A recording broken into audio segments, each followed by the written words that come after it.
My husband of 14 years leaves one Tuesday night. Kala is at a friend's house. Thaddeus sits at the kitchen table. He puts both hands flat on the surface. He does not look at me. He says, "I need to go." I do not know who I am anymore. I do not shout. I do not ask questions. I say, "Okay." He packs one bag. He walks out the front door. I sit alone at the kitchen table. The door closes. The house is very quiet. That is how my story starts. But it does not start on a Tuesday. It starts much earlier than that. My name is Marin. I am 42 years old. I teach art at a middle school in Columbus, Ohio. I do not feel sorry for myself. I try to stay honest about things. Those are just facts. I have a daughter. Her name is Kala. She is 16. I have a house and I love it. The trim on the windows is green. There is a big oak tree on the street in front of my house. And I have a husband. His name is Thaddeus. We married 14 years ago. Our life together is not dramatic. It is not broken. We eat dinner together every night. We pay our bills together. We go to Kala's school events together. We have a routine. I woke up first. I make coffee. Thaddeus reads his phone at the table. Kala comes down last. She does not want to talk in the morning. We are all three the same that way. From the outside, we look like a normal family, but from the inside, something is different. We stopped asking each other real questions a long time ago. We talk about the gutters. We talk about Kala's grades. We talked about what to make for dinner. We do not talk about ourselves. Our 14th anniversary comes in October. I cooked Thaddeus's favorite meal that night. Chicken and rice with the sauce he likes. I set the table with care. I put 2 white candles on the table. I open a bottle of his favorite wine. The table looks nice. I look at it for a moment before I call him. We sit down together and start to eat. Halfway through dinner, his phone buzzes on the table. Thaddeus stands up. He says, "1 second." He walks outside and closes the door behind him. I wait. 5 minutes pass, then 10, then 15, then 20. I keep the food warm on the stove. I do not touch his phone. I look at the candles. I look at his full glass of wine. He comes back inside. He says, "Sorry. Work thing." He looks at his plate. He says, "I am actually not that hungry. I blew out the candles. I cover the food.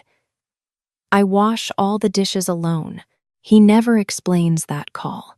I never ask. After that night, the months pass. November, December, January. Our house is still a normal house. We still eat dinner together. We still talk about the gutters and Kala's grades. But something is different now. I feel it. I do not say it. He does not say it. We just keep eating dinner. Then that Tuesday night in February, he says the words. He packs one bag. He walks out the door. And I sit alone at the table. That night, I slept on my side of the bed. His side stays flat and clean. Nobody touches it. I wake up at 3 in the morning. For one moment, I forget.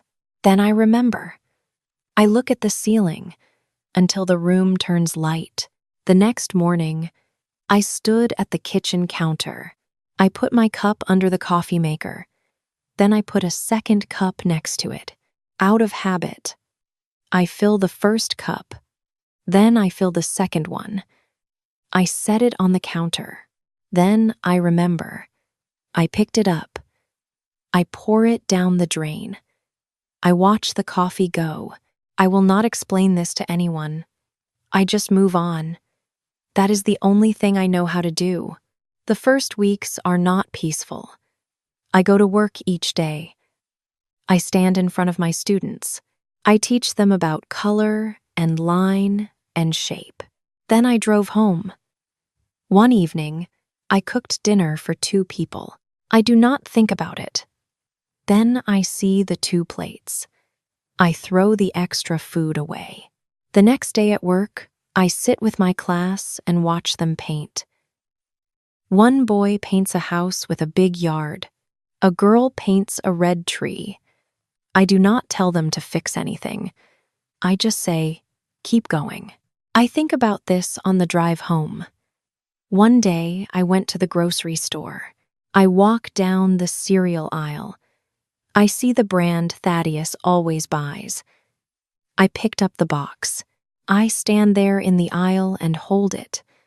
Then I put it back. I walk to the checkout without it. I drove home. I set the table with 1 plate and 1 glass. It takes me several more days to stop putting 2 glasses down every time. I tell Kala what I can. I try to be honest with her. She asks me, "Do you know it is coming?" I say, "No." She is quiet for a moment. Then she says, "But do you feel it?" I do not answer. That silence says everything. One evening, I opened my phone. I go to Thaddeus's page. I see a new photo. He is at a restaurant. He sits at a table with 4 friends. He smiles at the camera. He looks happy. His face is relaxed. I put the phone down. I look at my 1 plate on the table. I look at the half-eaten food in front of me. I picked the phone up 1 more time. I look at the photo again. He looks rested. He looks lighter. I put the phone face down on the table. I did not look at his page again that night. 3 weeks after Thaddeus leaves, it is a Saturday. Kala is out with a friend. The house is very quiet. I decided to clean the home office. Thaddeus's things are still everywhere. There are folders on the desk, old receipts, cable chargers on the floor by the wall. I got a large box from the closet. I fill it with his folders and his receipts and his chargers. I write his name on the outside of the box. I put the box near the front door. I open the big drawer in the desk. Inside there are old pens, a dead battery, a folded receipt from a hardware store. I take everything out and put it on top of the desk. At the very back of the drawer, under a stack of old papers, I find 1 piece of paper. I picked it up. I unfold it. I read it. It is a printed email, an apartment listing, 1 bedroom, 1 bathroom, good natural light, a washing machine inside the unit. At the bottom it says, "Available February 1st. Call to schedule a viewing." I read the price. I read the address. The apartment is 12 minutes from our house. Then I see the date at the top of the email, October 14th. Thaddeus leaves in February, but this email is from October. October 14th. I sit very still on the office floor. What happens in October? I remember. October is when I plan our anniversary dinner. October is when I buy his favorite wine. October is when he walks outside for 20 minutes and comes back not hungry. He looks at apartments in October. While I set the table, he reads apartment listings. While I put out the candles, he thinks about deposits and a new address. While I believe in us, he plans a way out. I do not cry. I sit down on the office floor with the paper in my hands. I read the address 1 more time. I read the date 1 more time. I fold the paper in half, then in quarters, then in eighths. I put it in the pocket of my jeans. I stand up. I go back to the kitchen. I finished cleaning. I make dinner. I eat alone. No shouting. No crying. Just me. Just a folded piece of paper in my pocket. A few weeks later, it is Thaddeus's birthday. I am in the kitchen. I wash the dinner dishes. In the living room, I hear Calla pick up her phone. She calls her father. I hear the phone ring through the wall. 1 ring, 2 rings, 3 rings, 4. He does not answer. Calla waits. I stand still at the sink. I hold a dish towel in my hands. Then Calla starts to sing, "Happy birthday to you." Her voice is a little off-key, but she sings the whole song, every single word. I do not move. I do not breathe. I hold the dish towel in both hands, and I listen. Happy birthday to you. Happy birthday, dear Daddy. Happy birthday to you. Then the last note ends. Silence. I hear Calla's feet cross the floor slowly. I hear her go up the stairs. 1 step, 2 steps, 3. I hear the door to her room close. She does not say anything to me. She does not come into the kitchen. She just goes upstairs.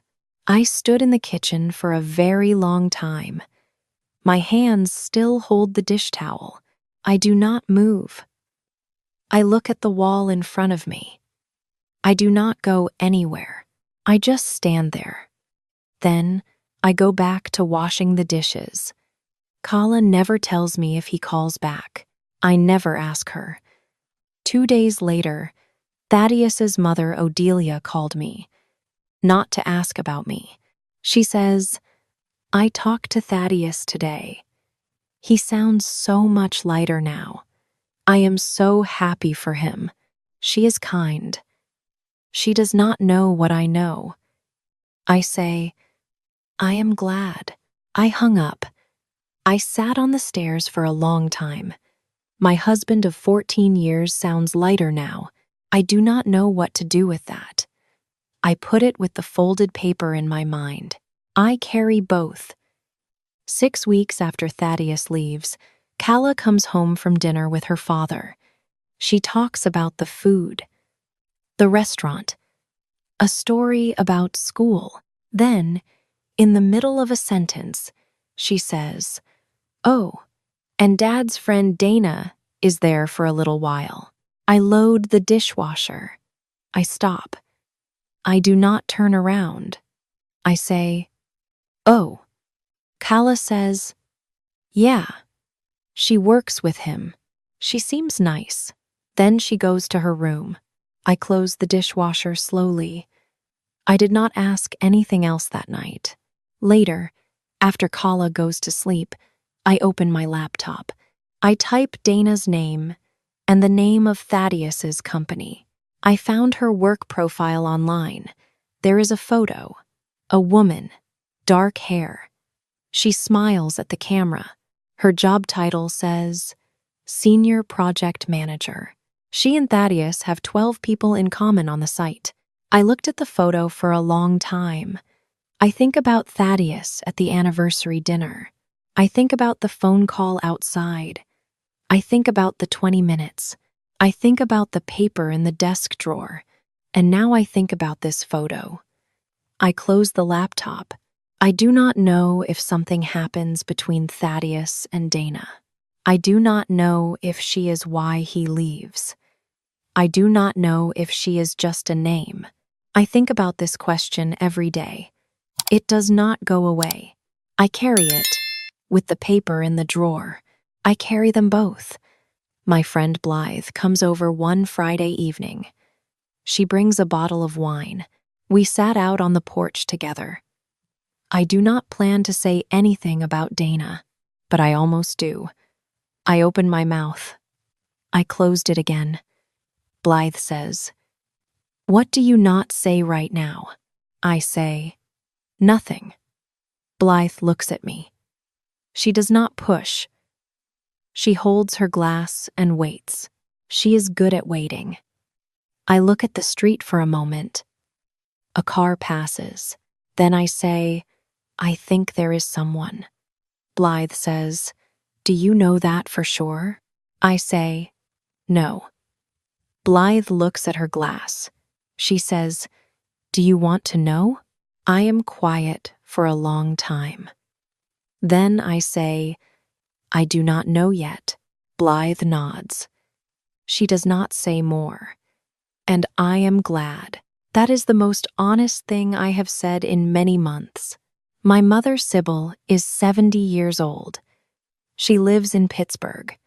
She drives to Columbus to see me. She arrives with a casserole and many opinions. The first night, she says some wrong things. She says, do you talk to your pastor about this? She says, maybe you work too many hours. She says, a good marriage needs two people who both try. I listen. I do not argue. I fill her with tea. I stay quiet. The next morning, we went for a walk in the neighborhood. Sybil looks at the oak tree in front of my house. She says, that is a very good tree. I say, yes. We walk the whole block without many words, but it is a good walk. Then, late on the second night, the house is quiet. Kaya is in bed upstairs. My mother and I wash the dinner dishes together at the sink. Sybil dries each dish slowly. She is quiet for a while. Then she says, you know what I think? I think you hold everybody up for so long. Thaddeus, Calla, the house, your students. And nobody stops to ask if you need help too. She dries a glass. Then she says, I do not mean him. I mean from yourself. I keep washing. I do not answer her, but I remember these words later. I come back to them again and again. I start to paint again at home. The first paintings are dark. The colors do not work well together. The shapes do not go anywhere. I paint over them. I start again. I paint over those too. One Saturday, I paint something that surprises me. A table, 2 chairs, 1 empty cup on the table. I look at this painting for a long time. I put it against the wall with the front side facing away from me. I am not ready yet. I go to work. I teach. I come home. I make 1 cup of coffee now. I learn how to do that. 2 months after the night I find the paper, Thaddeus sends me a text. It says, can we talk? Just coffee. No pressure. I read the message. I put my phone down. I pick it up again. I read it one more time. I type, Saturday, 10 a.m., Birch Street Cafe. I send it before I think too much. I pick my clothes with care, not to impress him, not to look like I try too hard. I pick the blue blouse I buy for myself last month. I put on my favorite earrings. I look in the mirror. I look like myself. That is enough. Calla sees me get ready to leave. She says, are you meeting Dad? I say yes. She nods. Then she says, text me after, okay? I say okay. I walk out the door. Thaddeus is at the cafe when I arrive. I see him through the front window before he sees me. He looks okay, rested, less tense than I remember. For one moment, I do not like this about him. I do not know why. Then I push the door open and go inside. We hug each other. It is brief. It is careful. We do not know the right amount of pressure. We sit down across from each other. We order 2 cups of coffee. We talk about Calla first. then about work, then about his new apartment. The conversation is awkward in places, but it is not mean. About 10 minutes in, I reach into my bag. I take out the folded paper.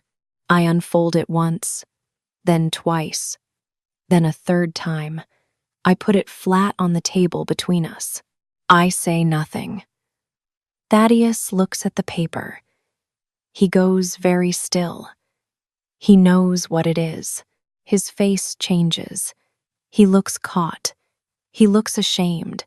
He looks very tired. I say, October 14th. He does not answer. I say, I cook your favorite dinner. I put out candles. You go outside for 20 minutes. You come back not hungry. He closes his eyes. I say, how long do you plan to leave before you say one word to me? A long pause. Then he says, 4 months. I nod. I already know this, but I hear him say it out loud now. That is different from just knowing it. I say, you cannot tell me? He says, I do not know how to say it. I say, so you just wait while I make anniversary dinners. He says, I am a coward. I do not say he is wrong. There is a quiet moment, and then I say it. I say, tell me about Dana. Thaddeus goes very still. His face changes again. He looks at the table for a moment. Then he looks at me. He says, nothing happens between us. His voice is low. He says, but I want to be honest with you. He stops for a moment. Then he says, at that time I have feelings for her. I do not act on them. Nothing more than feelings. But I want you to know the truth. The cafe is quiet around us. I look at him for a long time. My coffee is cold now. I do not drink it. Then I say, thank you for telling me. And I mean it. I do not know if I fully believe him. I do not know if it matters right now. But the truth is better than nothing. I put it away inside me. I take it out again when I am ready. Near the end of our coffee, Thaddeus speaks quietly. He says, I know I do not have the right to ask for anything, but I want you to know, I miss you. Not the idea of you. You, the way you actually are. He waits. I look at him for a long time. I say, I hear you. I do not know what to do with that yet. He nods. He does not push me. We walk out together. We say goodbye in the parking lot. I get in my car. I drive away. He stands and watches me go. In the car, I do not cry. I turn on the radio. I drive 2 blocks. I turn it off. I think of my mother's words. By yourself. I drive home. I do not rush. I take 3 more weeks. Then I call Thaddeus. I tell him some things are not open for argument now. I paint on Saturday mornings. That does not change. I take walks in the evenings. I ask hard questions. And I want real answers. I do not manage his feelings for him. I do not carry everything alone again. I say, I need a real partner, not someone I take care of. A real partner. Thaddeus says, that is what I need to be. I know that now. I say, knowing is not enough. You need to show me every day. He says, I know. He does not make big promises. He just says he knows. He also says he sees a doctor now, someone to talk to. I say that is good. I mean it. Kala sees us talk on the phone more now. She asks me one evening, Mom, do you two get back together? I say, I do not know yet. We are honest with each other now. Maybe for the first time. Kala thinks about this. Then she says, I just want you both to be okay. Even if that means you are separate. I look at my daughter. She is 16. She is wiser than both of her parents right now. I say, when do you get so grown up? Kala says, somewhere around October, I think. She says it like a small joke, but I feel it in my chest. October, when everything changes, and I do not know it. Thaddeus comes for Sunday dinner one week, just the three of us at the table. It is not perfect. There is an awkward moment after the salad. Nobody speaks for a few seconds. Then Kala tells a funny story about a teacher at her school. Thaddeus and I both laugh at the same time. It is the first time we laugh together in a very long time. Thaddeus washes all the dishes after dinner. I do not ask him to. He just does it. After that, Thaddeus and I sit on the porch outside together. We do not say much. We look at the oak tree on the street. A neighbor walks past with a dog. We both say hello. He does not stay late. He drives back to his apartment. But something is different now between us. Something careful and new. Not love again in one night. Something slower. Something to earn. The story ends where it starts. I stand in the kitchen. Morning light comes through the window. I boil the water. I set out my cup, just one. I do it without any thought, without sadness. Just one cup, for me, because that is what I want this morning. I walk past the living room. I look at the wall. The painting I make months ago is on the wall now. I turn it around last week. A table. 2 chairs, 1 empty cup. I look at it now without turning away. I do not know what it means, but I can look at it. Thaddeus and I still work things out. It is slow. It is real. Some days are easy. Some days I look at his face. I think about October. I think about a man in a quiet home office. He reads apartment listings. I put out anniversary candles in the next room, and I do not know. On those days, I go for my walk alone. I come back home. I paint. I do not know if we make it together. I do not know about Dana. Not fully. Maybe I never know. I do not know what next year looks like, but I know this. I am not the same woman who says okay that Tuesday night. That woman holds everything. She says nothing. She makes herself small to fit around other people. I am done with that. I think of my mother at the sink. Maybe it is okay to just be held by yourself. I understand this now. To hold yourself is not about being alone. It is about knowing what you need. You do not give all of yourself away. I stand at the kitchen window. I hold my coffee cup in both hands. The coffee is warm. Outside, the oak tree on the street is full of new leaves. They move in a small wind. The light comes through the leaves.